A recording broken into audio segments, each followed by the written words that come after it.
about to kick off our 52nd annual Veterans Day event at Forest Lawn, Hollywood Hills. Let's give them a big hand, ladies and gentlemen.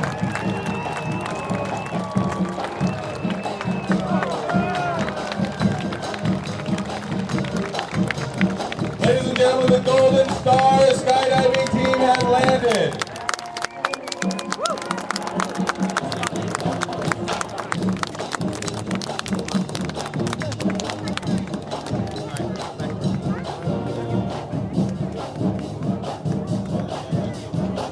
And with that, ladies and gentlemen, I'd like to welcome you to our 52nd annual Veterans Day event at Forest Lawn, Hollywood Hills. We're just about to begin our event, and as we do, I'll introduce you to the Park Vice President, Ms. Shaw. It is the veteran, not the preacher, who has given us freedom of religion. It is the veteran, not the reporter, who has given us the freedom of the press. Good. It is the veteran, not the poet, who has given us freedom of speech.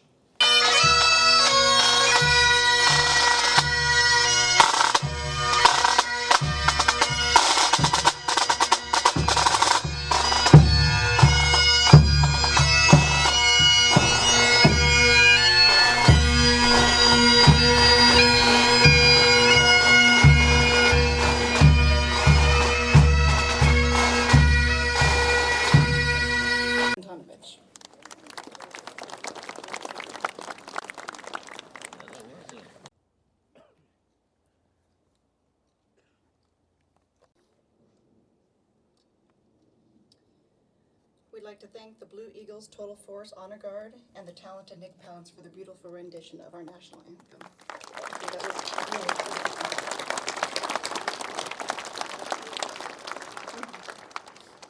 And now to read this year's presidential. I am Michael Johnson. I am a member of the Muffled Point Marine Association and the Western Regional Vice President of the association on the West Coast. What is the association? Association is a veterans organization predominantly established in 1965 to recognize the first African Americans to go through Marine Corps boot camp, which was separate at Montford Point in Camp Lejeune, Jacksonville, North Carolina. It was segregated. Yes, it was. And they had a segregated boot camp from 1942 to 1949. But were the troops segregated or integrated? The troops were also segregated. Marines only allowed the African Americans to train at that camp, and when they got assigned overseas, they were in the ammo depot companies. They were not allowed to serve in integrated units at that time. And when did that change? That changed in 1950 when President executed an order and integrated the military that all branches of service were allowed to be integrated. And that was in 1950, and that's when they shut down Camp Montford Point, and that's when the African Americans went to Paris Island and San Diego to train with the regular Marines in boot camp. And you, sir? I'm Joe Gouveia, survival of the Battle of the Bulge.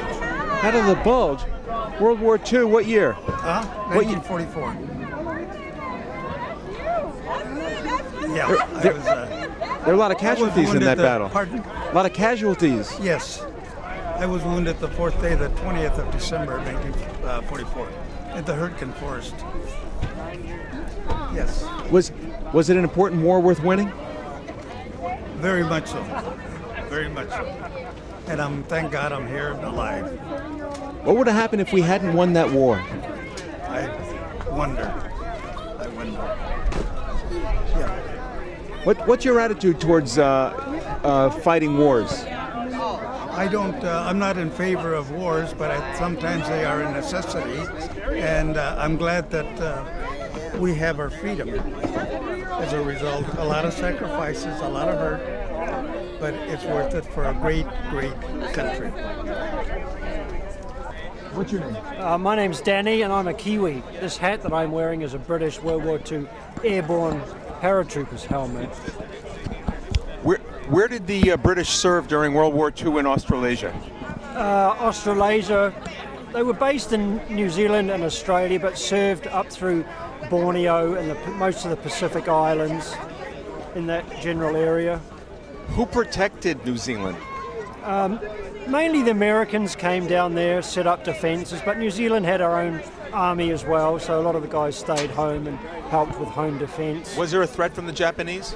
Yes, there was a very real threat. The Japanese actually bombed the top of Australia and were working their way down, and I'm sure they would have got to New Zealand, had the war gone on a bit longer.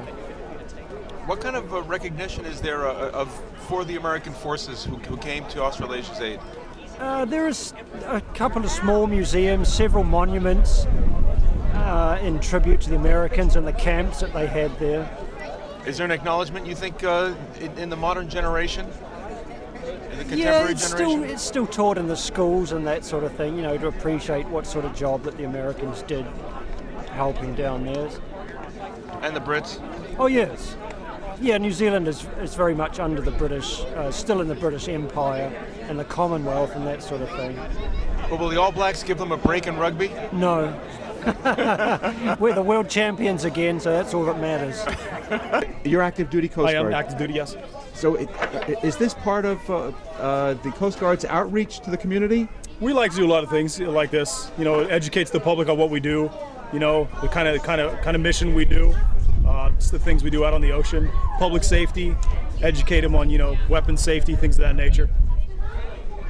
What did today mean, the Veterans Day? Did it mean anything to you personally? To me, yes. There's the veterans and the various wars have paved the way for us, as military personnel. So it's, something to give back and to thank them, on a regular basis means a lot to me, my family, everybody at our unit, to come and thank them and, give what we can give, as much time as we can. And when they talk about the U.S. Armed Forces, typically, were there 4 branches plus the Coast Guard? Well, we're one of them too. They're Department of Defense and we're Department of Homeland Security. However, in times of conflict, we will fall under Department of Defense. So if Iran is sending ships outside our waters, can you go outside our? It's a touchy subject. It depends on all the circumstances. There's a lot of variables that play into that. I run the military museum in South El Monte. I'm the curator. I've been working for the museum for over 30 years. When my dad retired, I took over the ship. What's it called? The American Society of Military History, and we're in the city of South El Monte, and it's one of the largest military museums in the United States. What did you bring here today? Today we brought a 40mm Bofors. We brought a Hummer, an armored Hummer. That's we right brought a behind you. 2.5 ton diesel M35, and we also brought some of our small exhibits for the table. Big Fat Gypsy Wedding. You ever seen it? Oh, never mind. It's on TLC. I don't actually don't have a TV. This one here is an M1A1 Thompson, 45 caliber Thompson machine gun. From which war? World War II. This actually was from World War II, Korea, and up to Vietnam. Same thing for the 30 caliber. This is a 1919 Browning, 30 caliber, fires a 30-06 round. And this was from World War II all the way up to Vietnam. And then here you have an M3 grease gun. Pick it up.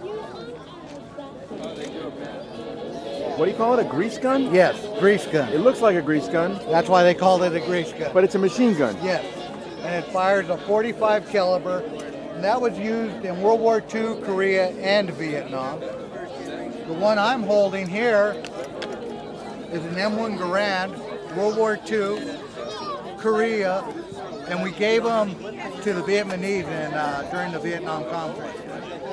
So, and then over here, Great collection, sir. thank you.